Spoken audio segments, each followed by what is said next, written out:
looking a bit more rough. You know, well, it seems like Lycan is fine. They're actually going to bring the Crystal Maiden down to the bottom lane. The Lone Druid isn't necessarily needed anymore. They get a nice roll on to Shad here. Shad trying to get those Jingu stacks up, does manage to get it. It's going to be frostbitten, turns around, throws. Oh, look at that. They used the glyph to be able to stop any lifesteal to come out. Now they're going to body block Seleri up. He does have his tether, but the creep wave is not there in time. What a great setup from Liquid, and the glyph usage was just beautiful there as well. Back over the mid lane, though, the support showing bottom lane means mid is free for Aramis to be able to rotate on. Boxi is managing to scrape together some farm in the bottom lane. He's honestly the same level as miCKe, which is pretty crazy, but will Aramis catch him? He does. Now, he's going to die with no swashbuckle up to be able to get away. Feels like he's needed a bottom lane to be able to get enough damage to kill Shad here. They don't actually get a disarm. They're still not getting a disarm. Shad, he's walking away, managed to get the Jingu up, and he doesn't have enough, though. Thanks to the Crystal Maiden coming in, they are going to be able to kill him. Seleri's going to go down as well, and they're even going to try and catch Aramis here. The roll-in is going to be able to stop the shackles. Boxi has a little bit of HP to burn, thanks to the magic wands, and he will be able to get 3 kills in that bottom lane. Tango has hit 6, and both supports are 6. 9 minutes in.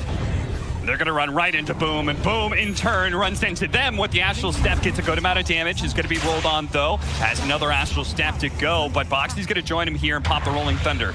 Not going to be able to go for the Void Spirit. He's saved that Astral Step for an escape mechanism. Seleri, though, is free food, and they're going to try and chase for more because miCKe is actually going to meet them with this fight in the jungle.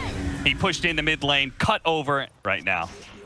I just checked Mike and GG's side. There's nothing like that. So miCKe, that is a huge amount of experience in gold that he just got. Jumps that net worth chart up a little bit more. iNSaNiA is in some trouble, though. He's trying to defend this tower.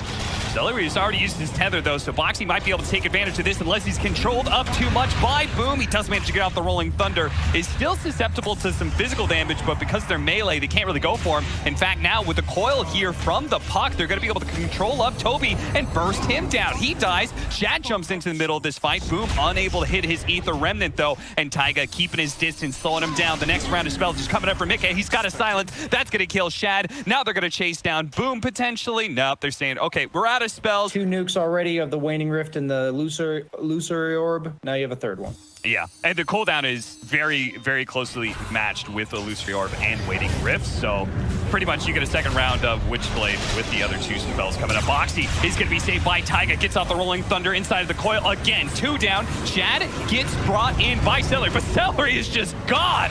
That freezing field quickly blows him up, and Shad asks, why, oh why? Soon he may even have, he could get both of the talents, so 30 damage and phase shift attack if he really wants to that right-click build. I think is a good idea, especially against this Lycan. You've got so many targets out there. They're going to get the initiation on the Lycan before he can get off the shapeshift. Beautiful entrance there. Looks like Taiga may be pulled back, but they're going to blow a lot of spells from a distance just to bring Taiga down to half. Radiant's bottom tower. So I know you play some like melee 4s and stuff that may build this item, but in general, how does it feel to play this patch as the guy that doesn't build Orb of Corrosion? I feel like that item is so broken.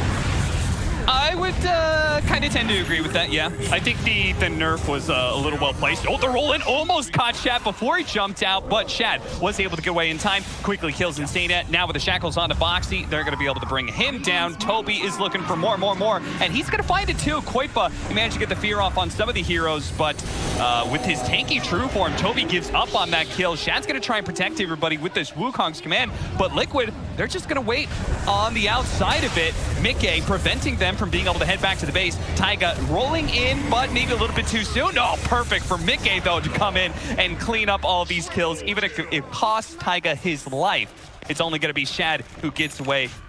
And Taiga was probably sitting there going, no carry is going to be patient enough to watch 2 creep waves die and not try and farm.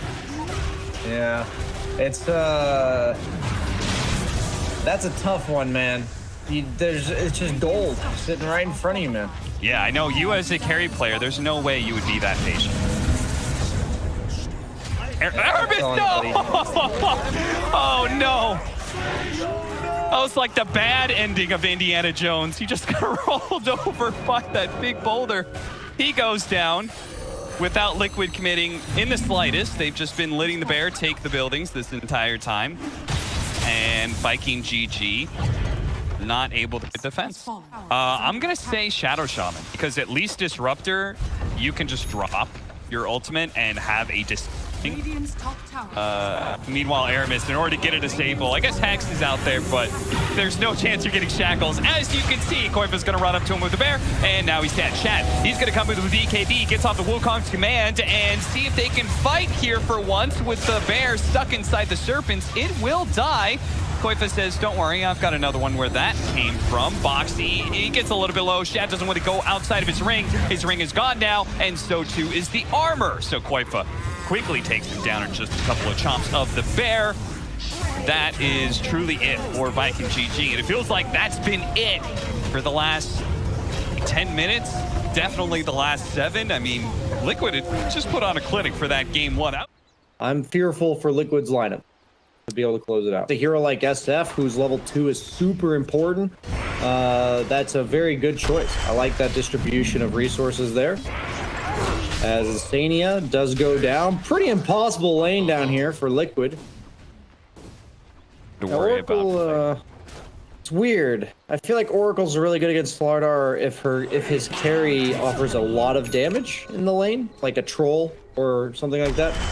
Ricky's pretty lackluster for damage at this stage in the game, so even though you can purge a sprint, you can kind of hold on to it for when he wants to. As you saw, he waited until after Seleri used the Dispel on himself and end up chasing him down. I feel like this is a really nice lane for Slardar, as we also see Enigma biting the dust top. And a 1-for-1 trade. qojqva's even happier now because his support died before the opponent died. And he got the root, so he might get the kill as well. He does. Oh Double my god. miCKe is not trying to like force moves too much. He's really making sure he keeps up and does finally find his opportunity to catch Shad here inside the coil. And there it is. Finally gets his big rotation kill. Who's now soaking the mid lane, level 6, 9.5 minutes in, is that miCKe runs around the map just like this, fighting with his Crystal Maiden, getting a kill on the Bounty Hunter, might be queuing up a kill on Boom. Yeah, Boom. He needs to be able to get out the Requiem right now if he wants to be able to get away from this. He kind of pushes miCKe in and managed to catch him with the Requiem. I think he was holding on to that for a little bit. He could have popped it sooner, but I think he really wanted to bait in miCKe more and more and more. Barely gets saved in time by the false promise. A bash to the deep. That's a hefty amount of burst. Top tower dying to qojqva. If Liquid can hold mid, which it looks like they are. Beautiful coil. They cannot stop a 3-man black hole.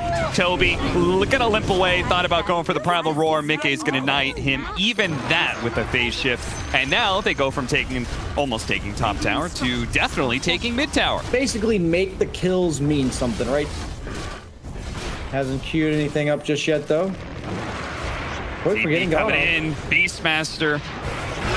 Takes a while to be able to get into that outpost, but he finally arrives and does manage to kill the Crystal Maiden with a Primal Roar. Does mean they have nothing left in the tank to be able to kill qojqva, and if anything, qojqva could be killing Aramis here with Boxi coming into the other side. Seleri's going to make sure he's not going to die so easily, though. Gets off his ultimate, heals him up a little bit, but now it's Seleri who's going to be in trouble as the bear finally does get the ensnare needs.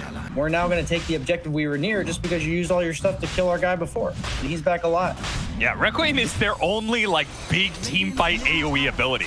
Everything else they have is real single targets, so this fight around the pit, it's going to be a bit dicey, especially with miCKe coming in. Managed to get the 2-man coil with the freezing field next to it, but he actually dies. He tries to get out of the smoke screen. A shuriken cuts him down. And they smoke again on Liquid. Smoke is going to be broken immediately. Aramis positioning himself, knowing that the enemy team very likely is going to try and force something here. Aramis gets a little bit low from Boxi, but he's going to be saved by the Oracle. Oh no, Boom! He popped his BKB there, and he's going to go for the Requiem just to be able to kill iNSaNiA, but similar to that kill earlier, they've now used their big team fight ability to just get one small pick off. Boom's going to have to break this coil and keep on running up to the triangle. He's going to turn around, throw some damage out there, see if they can kill the bear. Tobi gets a little bit low, but is saved by Seleri. We should heal up a decent amount here. The qojqva bear is going to die to the Necronomicon. He's got another one, though. Tobi, he doesn't heal much at all. In fact, he immediately gets bursted down by Boxi, who now blinks forward and looking for a little bit more. Boom, with the corrosive haze on him. miCKe is pumping out the damage with that Witch's Blade plus treads and two double null tally. That is a right-click build. He will manage to kill the SF, but Shad's going to die. But a black hole with the freezing field, in turn, is going to wipe the last remaining member of Viking GG. And a lone druid who's killing the other ancients. It's just like, you're not supposed to be able to do that, man. That's too much farm. As they then turn that into an early Slardar Ags, a hero that does not farm very fast. With the BKB on Taiga, ready to go with the Blink Dagger. That's Aghanim Scepter. Oh, this is an opportunity. miCKe caught trying to push out that bottom lane. Will it surmount to like any long-term effects? We'll just have to see as a fight breaks out mid. And Bounty Hunter dying immediately, I do not think is how we envision them capitalizing. Yeah, Liquid just played on the high ground with a sentry laid out and waited for the Bounty Hunter to try and scout some heroes out. They immediately get that kill, and playing around the high ground means they can afford to take a 4 versus 4 here as Shad is stuck inside the freezing field. Is not going to be making it out anytime soon with Taiga. Just throwing his full weight into Boom. He pops the Blink BKB black hole, makes sure that the other core is going to fall as well. Quickly, just like that, 4 heroes take on 5, and it's the 5 that fall. Viking GG team wiped. 15,000 net worth lead for Liquid as they push for the high ground. GG, that's it. They actually just know exactly what's going to happen because it happened